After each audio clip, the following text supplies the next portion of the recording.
Yeah, I remember this one. I was hired at skating rink Noonan. I was a disc jockey. That's a wonderful job. I love music and I love playing it. And those were wonderful times. Yeah, this is me. I was in the 9th grade and I was on the football team. I was a left guard. At this time in my life, man, things were just going great. You know, I was a kid and life was wonderful. This is at the BMX track in Peachtree City, over here on McIntosh Trail. When I heard of anybody using dope or drinking, and I just stayed as far away from it as I could.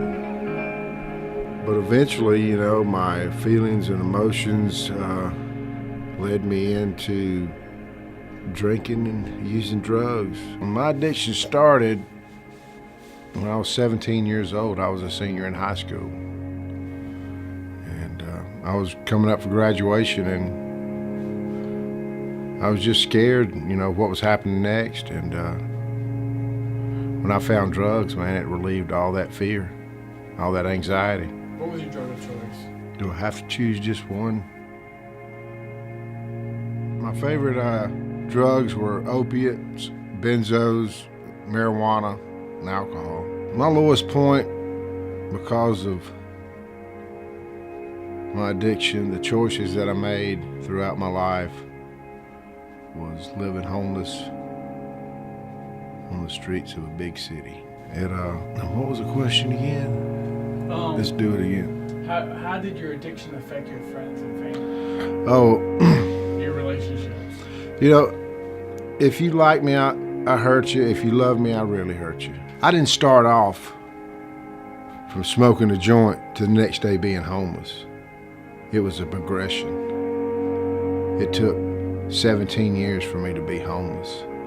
And then it took another 12 years for me to deal with that homelessness and figure out that I cannot control what I had started. But I've been clean now for 2.5 years. Didn't draw a sober breath for 30 of the years of my life. I heard about the program in jail, and I read Brother John's book. Come on. I was at first. Hey, at first I was, Cassidy, and I still I tell you what, I was grateful to be here. I really was. I remember when Brother Eddie would come in there and flip the light on and go, "Good morning," and I'd say, "Good morning," and I'd jump up out of bed and make my bed up and go in there and get in line and do whatever they said do. And I did it all through the induction. Now, I'm not using drugs. I'm not drinking. So guess what? I got a whole new set of problems. I got feelings that I'm not dealing with, or I don't know how to deal with.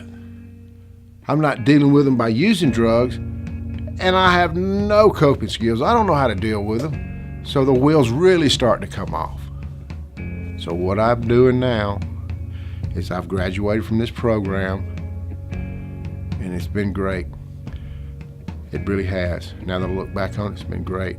And I'm continuing to stay in recovery, because if I don't, and I sit there, I got a mind that'll take me back to a bag of dope. My name is Rodger Huddleston, and I am an asset. Is there a clean joke you can think of? Well, 2 horses fell in the mud. I mean, that's about the only one I know. Tell it. Huh? Tell it. I tell a dirty joke? No, a clean one. Well, let me tell a dirty one. 2 horses fell in the mud.